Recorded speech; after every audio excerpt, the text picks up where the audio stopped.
Good afternoon and welcome to Critical Mass Radio Show. I am your host, Rick Franzi. Our first guest today is Christopher Ponzi. He is co-founder and creative conductor at Fair Trade Film. This business talk show airs live on Tuesdays and Wednesdays at 4 p.m. and Thursdays at our special time of 3 p.m. All of our shows can be heard exclusively live here on Orange County's only community radio station, octalkradio.net. If you're listening to this show as a podcast, we encourage you to listen live during our broadcast times. The show is brought to you by our advertisers, Brandman University, Center Club, Decision Toolbox, NBN Design, Smart Business Magazine, S&H Rubber, Succession Strategies, Tone Software, and UPS Protection. The goal for this show is to help you, our listening audience of CEOs running middle market firms, to improve your decision-making skills. As I said at the top of the show, our first guest is Christopher Ponzi. Christopher, welcome to the program. Thank you. I'm honored to be here. It's good to have you here. Let's talk a little bit about your background. Okay. Tell us about how you got to this point in your career where you were co-founder and creative conductor at Fair Trade Film. Definitely not a straight and narrow road. I've been a writer professionally since 18, magazines, music journalism, everything. I co-founded a nonprofit that was video-based, actually here in Orange County, not too far, called Rebellious Truce, and we were very video-centric. I was the writer and creative director with that, with a really awesome film team. Down here, we did fantastic on social media on the YouTube, won some awards there, did a 30-state tour across the country, and that's still going. And this is a nonprofit? This was a nonprofit, yeah. Serving what need? Basically to educate millennial generations on sort of media and socio-political issues and things of that nature, but using artistic and avant-garde mediums, basically taking a high design aesthetic and narrative and applying that to issues that are normally considered really boring by youth. And so it did pretty well. And I would say that's where I really got my feet wet as far as videos and that creation there. But I've been, all over the world, especially South America. I've helped start NGOs in Nicaragua. I've one published novel. I have worked. I have one published novel. Give us a sense for the published novel. Then. Oh, it's a fictional piece. It's a satire. It's called Counting Sheep in Chaos, and it's just kind of a wild dystopian ride. That it's Look just at you. Yeah, it's madness. That's all it is. It's madness. Is it available? It's barely legible, actually. But Amazon, it's on Amazon. And if you can read, ancient Sanskrit, you could probably read my book. Okay. But besides that, I don't know. So it's a tough read. It's a tough read. Okay. And only because I just lack the aptitude and skill to write like a normal person. But I gave it a shot anyways. And the name of the book was what? Counting Sheep in Chaos. Well, there you go. Yeah. And let's see, many roads from there. I co-founded 2 startups, one which is still in existence but I'm no longer with, and the other just practically burned to the ground. And you have to face those trials and fires, right? And spend a lot of time traveling, writing, adventuring, doing consulting work, a lot more creative stuff, a lot of writing, entrepreneurial side projects, a little bit of everything. And that's kind of what brought me to the present day with Fair Trade. And you started as the co-founder. How long ago, Fair Trade Film? Basically about May was when we launched. Right. And slowly but surely it's been growing, and the idea came about probably long before that, but it just kind of came at the right synergistic moment in time where it felt like it was something we wanted to launch and get started. Okay, so there's probably tons of people in my audience going right now, what is Fair Trade What is Film? this? What is this madness? What is it? So Fair Trade Film is what I call a collaborative talent network of filmmakers. And we are trying to connect these talented filmmakers to small and mid-level businesses who... People like to listen to my radio show then. What a coincidence. Wow, that is so amazing, ladies weird and gentlemen. that I'm here. Yeah. I thought this was a cheese lover's show. Yes, we're going to be making cheese. Yeah, later. exactly. Yeah. And basically about connecting them to really high-quality talent, right? Because the network in our group is top-notch. I mean, they do major commercial work. They're award-winning. I think I may have mentioned to you before, we've got a couple of guys that have been Cannes nominated. We have guys that work for Nike, Samsung. They've done stuff with Red Bull and some of these major works. So how could they possibly afford that level of talent? Right. So here's the niche. Thank you for asking that, Rick. the demographic and the landscape of the video industry has changed quite rapidly. And a lot of that is due to the democratization of technology, right? Now with high-powered laptops, high-powered cameras, specifically like the 5Ds and the Canons and the Nikons, you can shoot incredibly high-quality video, for a couple of grand, or even if you wanted to rent the camera. And then with programs and softwares out there, I mean, you could create some really high-quality stuff. What's needed is the talent. So really what we're seeing now, in my opinion, is sort of the breakdown of traditional industries of entertainment, video, and studios and things like that. And so now what you have is a lot of freelancers and what I'll call small tribes of talented videographers out there in the world. And obviously there's still quite a bit in Los Angeles where I call home base. And they're spread out, and there's still a lot of them hand to mouth. Like, you'd be surprised, some of these major commercial gigs, they come and you'd be surprised how much they don't get paid for work that they do, and you'd be surprised at how sporadic these gigs are. Oh, okay. So it's about margins at the end of the day, right? They'll have, they can have a $30,000 budget, but it might take them 3 weeks to complete the production, and they got to pay out all these people. They might only be making a couple of grand off of that $30,000 project, where there are other smaller, more efficient pieces that they could do extremely well, faster, and still make good margins. So really, Fair Trade developed as an idea to both capitalize on this amazing talent network that's here, these tribes and these individuals who haven't really developed their own networks outside of the creative industry, which is still a closed industry. Now, everybody knows everybody as far as like a film thing, but clients, jobs, it's a whole nother issue until you get to that like really high level. And then on the flip side, you have this land of small to mid-level businesses who are understanding, like I'm sure your audience does, that there's a huge new market for video. Right. I mean, websites are standard now. You ought to have a website, and it should be good. And if it's not good, that's a reflection on you. Well, now it's moving a bit more, right? You now need a video. You need to be human. You need to showcase a story. And video is the most accessible and most effective medium, or at least growing to be so, to express that.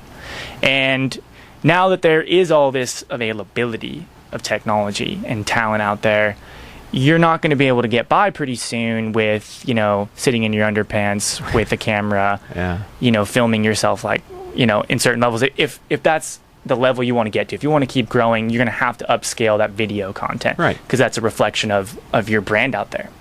And so just, I consider myself more of an ambassador that understands both sides of the equation, both the business and have that connections, and then also very much the creative talent side, and really just forging an authentic relationship between those two sides and bringing them together to make great products. So there's a proliferation of video on websites. Middle market companies are trying to figure out how to get engagement with their visitors to their website. Small companies as well. So are you saying that you can bring Hollywood level editing and videography talent to bear on middle market and small company video projects for use on their website and in their YouTube channels, etc.? Is that what I heard you say? Well, I mean, you're not going to get like Transformers and Megan Fox's probably visual After Effects, things like the 3D. No Avatar might be able to come in, but as far as again, there's obviously a certain level, right?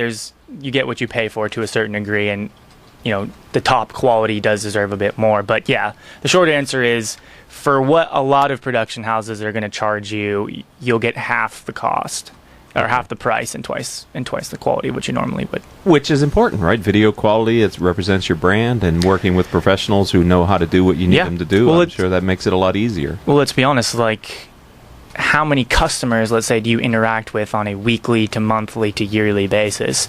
And then how many views will you get potentially on a video? You can get 50,000 views on one video about your company.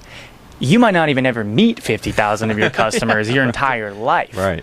So put that in perspective. A website, you could argue the same thing, but it's not, because there's no human component to it. Right. And so I think it's incredibly important. I think a bad video will actually do worse for you.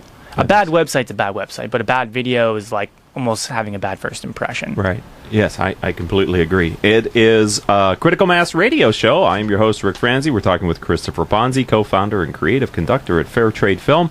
We're going to come back and we're going to talk a little bit more about his talent network. Also, I want to follow up on this idea of building authentic working relationships with him. So don't go anywhere, ladies and gentlemen. We'll be back in less than 3 minutes after these words from our commercial sponsors.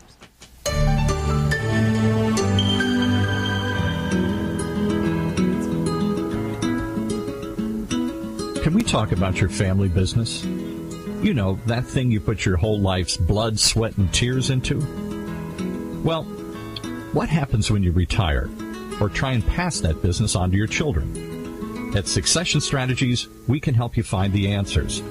We'll guide you through the unsettling process of protecting your family legacy and successfully passing your business on to the next generation, safely and securely, ensuring that it'll both survive and thrive for generations to come. So ask yourself just one question.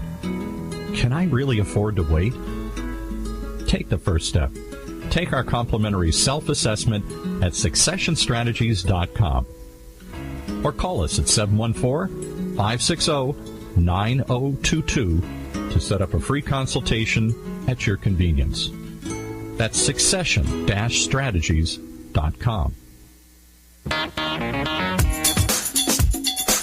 Today's businesses are embracing voice-over IP telephones and unified communications desktop technologies to more effectively communicate and collaborate with their customers, suppliers, and colleagues.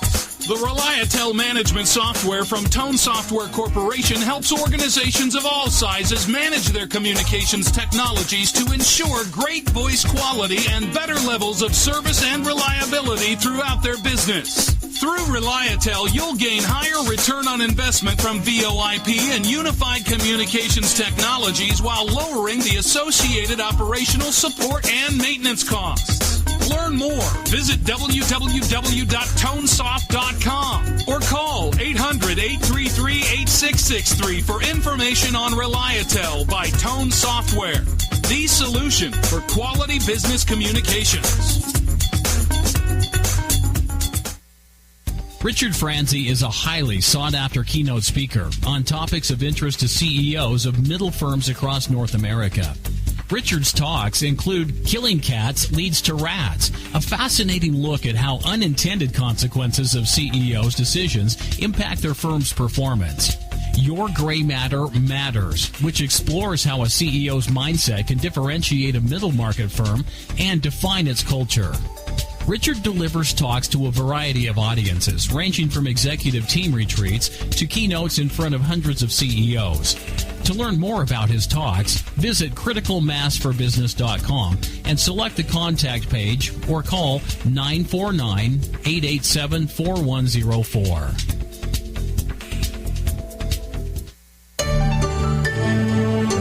Welcome back to this edition of Critical Mass Radio Show. I'm interviewing Christopher Ponzi. He's co-founder and creative conductor at Fair Trade Film. I'd like to thank and acknowledge our listeners who download our show as a podcast. You've downloaded over 14,000 shows during the last 30 days. And we here at the program appreciate your continued and growing support.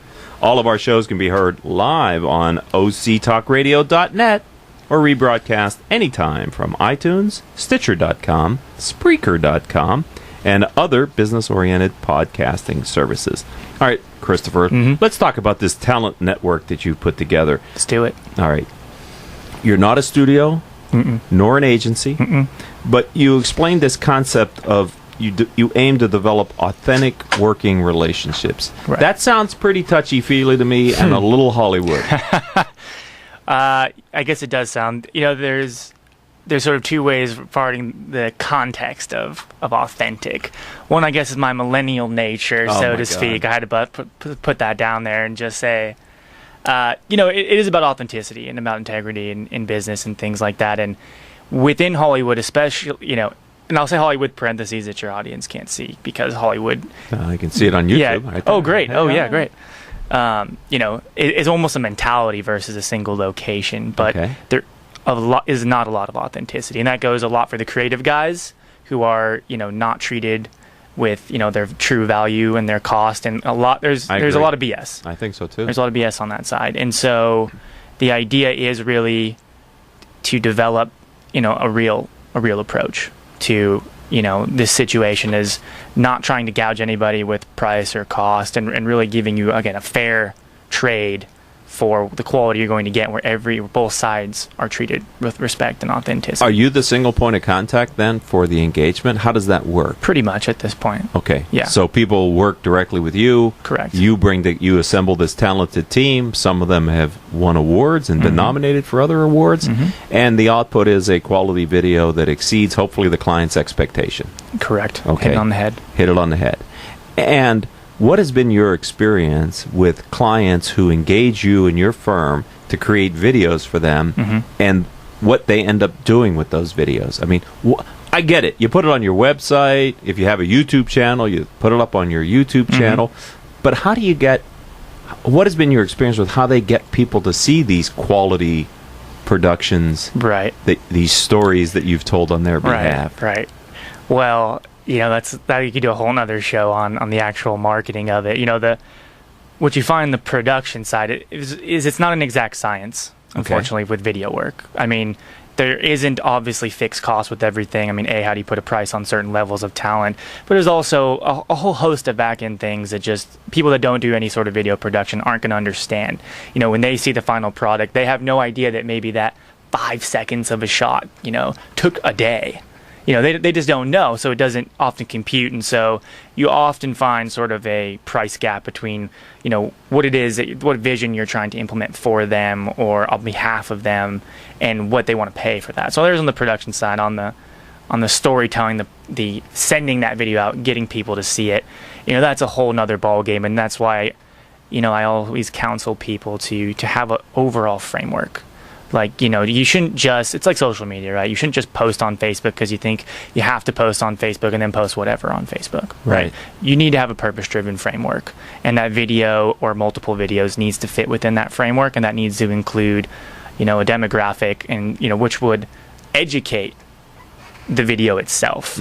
If you have no idea what exactly you're trying to accomplish with a video, then you basically are probably going to waste money. You will waste money. You will waste money. Yeah. Unless you get lucky. Unless you get lucky. If it's awesome, and people always say we want to go viral. Right. Okay, well, that's a whole other subject right there. And I mean, you can't necessarily just pop out a viral video unless you want to pump a bunch of marketing dollars into it. And many, I wouldn't say all, but I would say a good percentage, probably more than half of our listening audience, either live or through the podcasting system we've set up, are probably CEOs of B2B companies, not B2C. So maybe going viral doesn't really do them a lot of good. Correct. They need to be more focused into their channel, right? Correct. Into the place where their prospective clients and current clients are. So, earlier you talked about how technology is kind of democratizing video production services, and any recent graduate from college who gets a job as a film editor at a company, thinks they're probably the next video services provider for you. And I'm sure a lot of people know people who own cameras and think they can do it. And Absolutely. They probably try to do it in-house.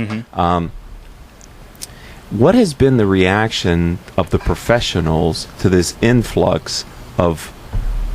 Yeah, great question. I don't know how to fill in that sentence, but you know where I'm going with that, right? Yeah, to the new surge of wannabes, so to speak. Yeah. That's almost an existential question for some of these guys, but it's I think there's two ways of going about it. Your mentality, one is you say, okay, this is more competition, that means I have to step it up. And I think the quality of the teams that I'm bringing are people that have stepped it up, and they've already passed the gauntlet. They're thriving.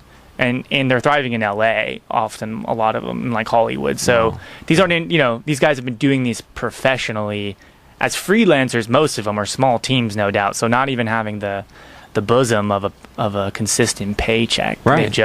They've hit it. They're doing it, and that's just because of their quality, and they're committed. And the other half of it is people will complain and say, "What's this guy doing?" On my turf, so to speak. But I mean, that's how everyone's got to start somewhere. I mean, I'm totally for the college intern doing their thing. We've all been there. I've been a scrappy writer and things myself. So you have to start somewhere. I think it's where the client gets a bit confused is thinking that believing or thinking that the college intern can produce the same level of guys that have been doing it for 6 or 7 years at the best level. Well, I see that A similar story, I think, is around social media. Mm-hmm. A lot of middle market companies default to, well, I'll hire a millennial, Right. and they'll know how to create a Facebook page they'll just for know me, how, yeah. and they'll know how to put my Twitter, and I'll just let them have all of it because I don't understand it at all, so I'm not going to deal with it. Exactly. And what they end up with is giving the keys to their brand to somebody who maybe isn't even a full-time employee and who is probably needs a lot of guidance because they've not done this before. Yeah. So I would think in your space as well, you kind of get what you hire, and realizing now that there are some very professional videographers and editors who are really project-based. Yeah, exactly. And they're looking to smooth out their income stream by getting projects in between the major gigs.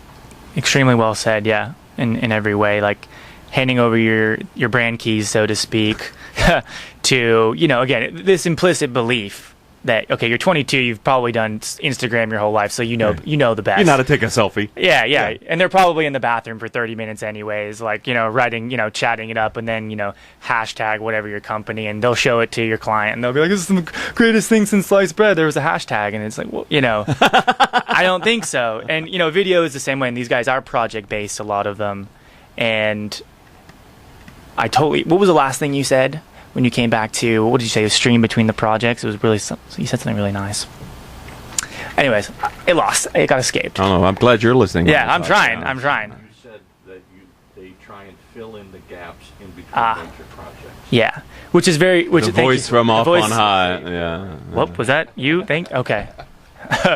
Exactly. So, one shouldn't get the belief that because these guys are still freelancers or they're project based doesn't mean they're not talented. It's more of a lifestyle choice. Right. And the industry likes it that way, right? And we like it that way. And really what we're doing is, a lot of us can see the juggernauts of the studios and agencies starting to crumble like ancient Rome, so to speak. And so I think you're going to see a lot more companies like mine and like these little teams that are sprouting up, really starting to take a bite out of the big whale that's starting to fall. Right. And I think now is the time to capitalize on this because you're going to see an oversaturation, I think, probably the next couple of years. So right now, I think while video isn't as accessible to a lot of people, good video rather, now is really a good time because maybe in 2 or 3 years you're going to have people all over the place offering you things, and everyone's going to have video, but you can capitalize potential on that right now. And what better way than a well constructed and told story on your homepage that is a preferred way for the visitor to probably digest your information. Yeah. If you want to read the PDF, it's here. Exactly. But if you just want to watch the video, right, which is why YouTube, the second largest search engine, I mean, these are kind of over.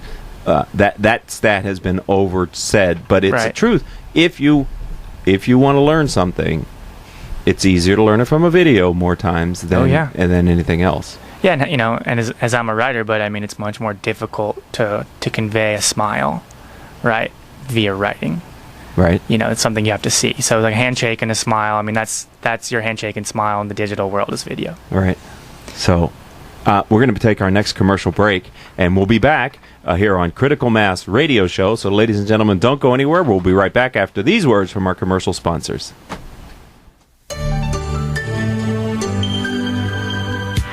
When it comes to pioneers in their respective industries, we all know the Apples, Starbucks, and Trader Joe's of the world.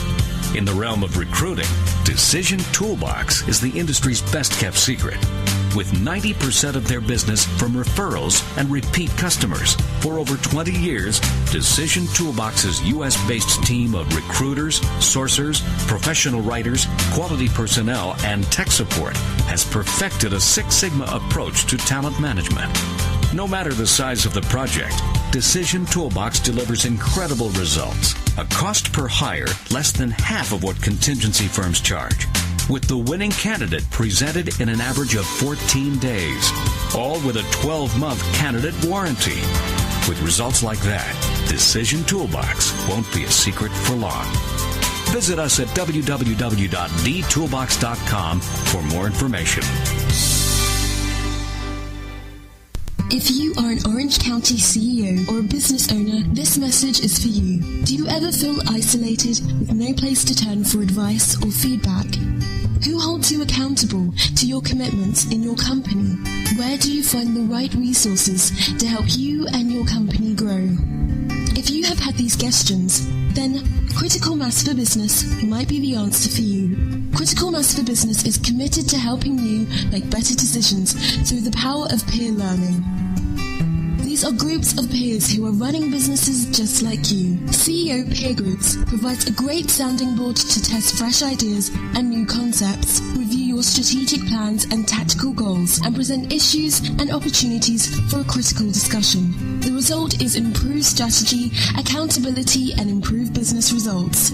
If you are interested in learning more, go to www.criticalmassforbusiness.com and learn about our CEO Peer Groups. CEO Peer Groups is a registered trademark of Critical Mass for Business. S&H Rubber is a manufacturing company in Fullerton, California. We specialize in custom molded, extruded, and stamped rubber parts.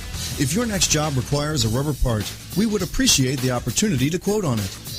We serve aerospace, automotive, and many other industries. We work with many types of rubber, including silicone, EPDM, neoprene, bunanitrile, and Viton. Our quality system is ISO and AS 9100 approved. Over our 47 years in business, the S&H brand has become known for superior quality, quick turnaround, and competitive pricing. Please check out our website at www.shrubber.com or call 714-525-0277. Let S&H be your sealing solution.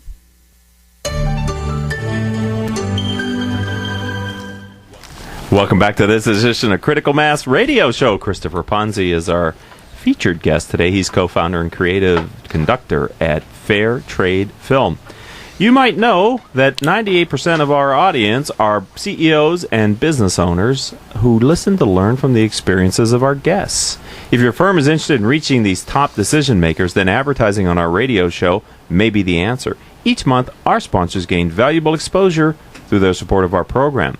With our exclusive Prospect Engagement Program, we deliver up to 23 warm prospects to each of our advertisers each year. To learn more, contact Rose Chamora at 951-515-4661. All right, Christopher, let's talk about the future. You started earlier this year. You're building clients. You're building your talent base. You're building authentic relationships with all of them. What's the future hold? What is your plan for Fair Trade Film? Well, that's a great question. I mean, part of it is just kind of a wait-and-see evolution because this is a new idea. But the idea is to really ambitiously to, A, capitalize on the evolution that's already occurring and basically to further that evolution. I'm a big believer in collaboration. I'm a big believer in cutting out some of these really big middlemans and studios and agencies. Not necessarily in any sort of hostile way, but it's not needed anymore, the big overheads. I mean, everyone's going to need video, and there are going to be a lot more videographers out there, a lot more companies that are going to need it, and I believe that there should be quality access to that quality. So I'd like to see us be a leader in providing that, and really, because there really isn't a model yet. What you have now is, I would say, tribal confusion, chaos, so to speak, on all sides. People are trying to figure their way out of the old models, trying to figure out the new models, still kind of going back and forth. And, no one's that I know of is really trying to solidify this and trying to say, here's something that could work. This is we're seeing a real life example of technology that disintermediates an industry, and I'm seeing it here.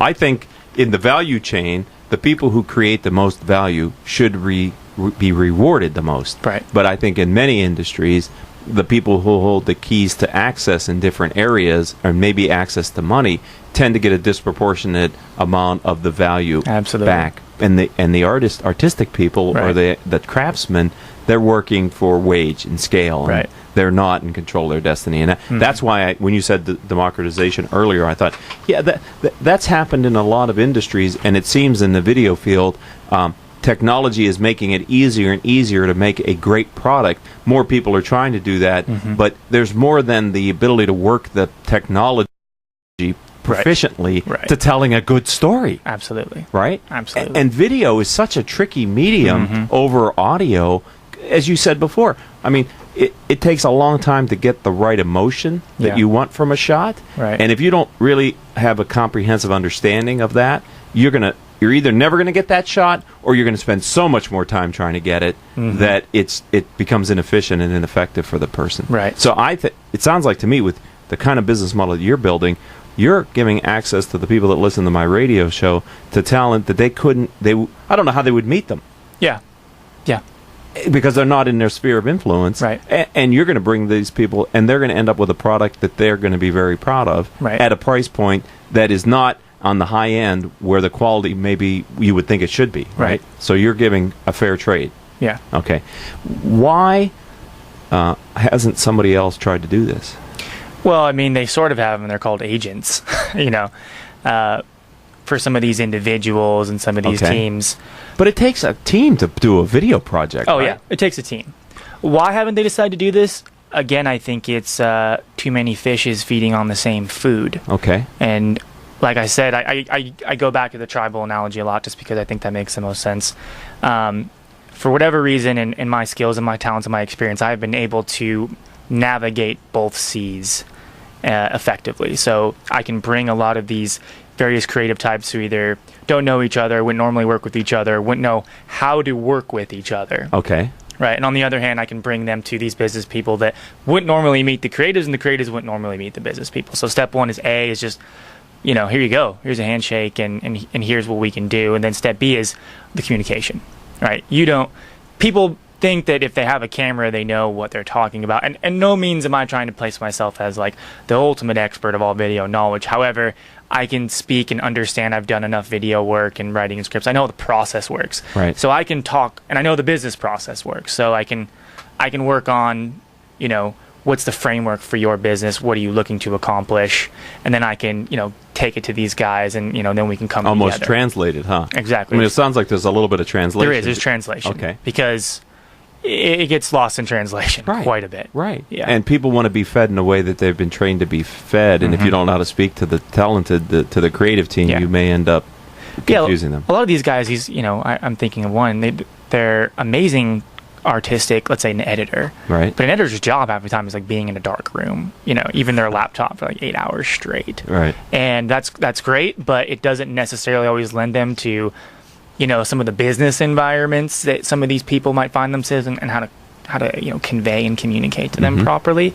So I really think my only unique asset there is versatility and adaptability on being able to play on both sides. Well, and that has value, right? You have you have the Rolodex on one side. Now you're looking for and finding people who find value in that Rolodex.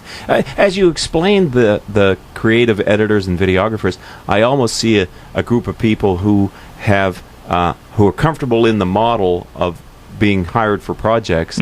The challenge is finding work when they're not being hired. You know what I'm trying to say there, right? If the phone keeps ringing, they're busy, but if the phone's not ringing, they don't know what to do to find the next gig or job. And you step in saying, I'll put you to work for these middle market companies. Right. Exactly. That's why it's a network, so to speak.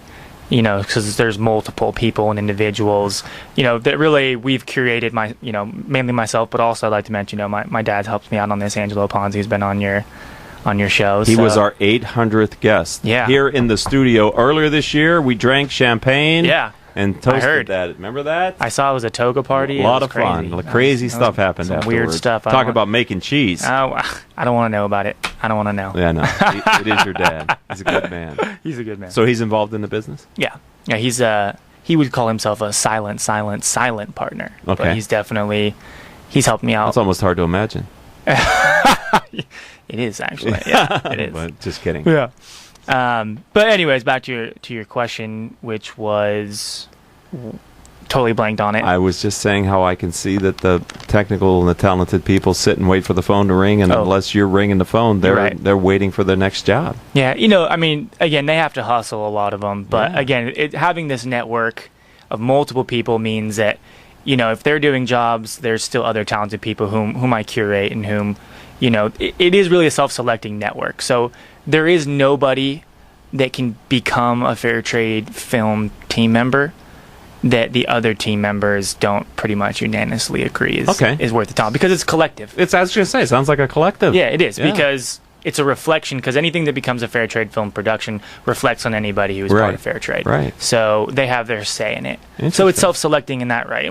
Which happens all the time. You know, I mean, our blogs and everything. I mean, you yourself here are sort of an aggregate of all this talent that you select, and you're an access point to that talent. I try to be. Yeah. So when somebody walks in to do a video project and they're carrying a digital DSLR, should I be worried about that?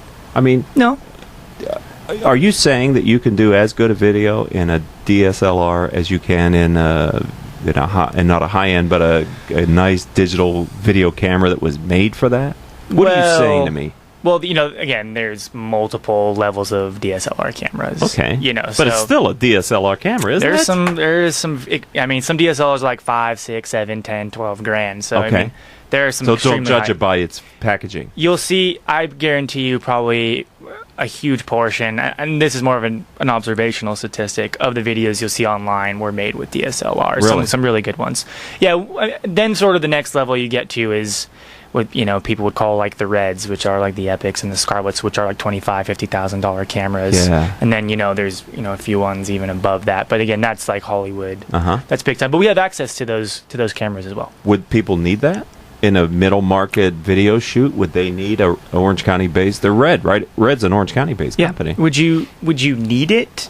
Not necessarily. Again, it all just depends on the framework. You know, I could again, here's where the authentic part comes in, right? I could certainly sell you the need for having the most epic quality camera for your shooting cats video, right? You know, because you want your cats to be doesn't crystal love clear. cats? Yeah, exactly. You want your cats to be crystal clear HD for your kitty litter company, right?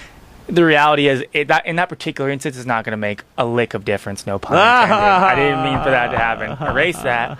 Erase that. Ba-dum-bum. Okay. But in some cases, yeah, if you want to really, if you have a new product launch that you think is going to be one of the most important products you've ever launched, and you want to reach the largest audience you've ever reached or never have reached before, yeah, it would make a difference, because you're now playing on a really big stage and reflecting that quality, and so, you know, people are going to already, you know, it's like walking the talk. Right. That's all it is. It's you're stepping the plate up a little bit prematurely, but, you know, you're basically making that little extra effort and money to say, this is where we're going to be, and this is what I want the world to perceive us as. And that's when you want to bring in those types of cameras. So if someone wants to find your firm online, how do they do that? Fairtradefilm.co is the website. They can also email me at chris@fairtradefilm.co, and, you know, we're accessible those two ways. Or does my number go out? Do people want my number? I don't know. This place? Do you want to put your number out there? Yeah, how many crazies you got out there? I don't know. Well, not as many as in the studio, I'm sure. We got some. I'm sure if you know, if people want the numbers, I'll be able to find them. But those are your the best website, ways. right? Your number's on your website. Websites are all there. Yeah. Go for the website. Information's Are there. there videos on your website? Yeah, we have some of our work we've done as Fair Trade, but also just a showcase of the other work that these people have done. Right. That I think is really great. I think it's powerful proof statement of the quality of the work. If you can see it and you go, well, that's pretty good video. Hire these guys, right? Yeah, don't listen to me at all. Just watch the videos. Just watch the video. And then just pray for the best. We should have done this at the beginning, and people could have saved 40 minutes. We just wasted all of our lives. We had a good time. We'll never get that 40 minutes back. Okay. It's okay. Great water. All right. Well, I want to thank you for being a friend of Likewise. the program. Appreciate nice it. to have you here. It's been fun. I appreciate you staying a little bit longer. We had an issue with our second guest. If you were listening to the show today expecting to hear our second guest, Tony Capullo, unfortunately we were unable to connect with him, but we will work hard. Crystal, our producer, will work with Tony and his agency to get him back on the radio show at some point in the future. I'd like to thank our engineer for today and the voice in the room, Paul Roberts. Crystal Nunley, as I just mentioned, is our producer. Asia Celestino does our marketing strategy and our live events. Melissa Patani does our social media. And as I said, Rose Chamora handles all of our advertising requests. I'm Rick Franzi, your host. I'd like to thank our advertisers for supporting the program. And until the next time we have a chance to speak, here's hoping that all of your decisions will move your company in a positive direction.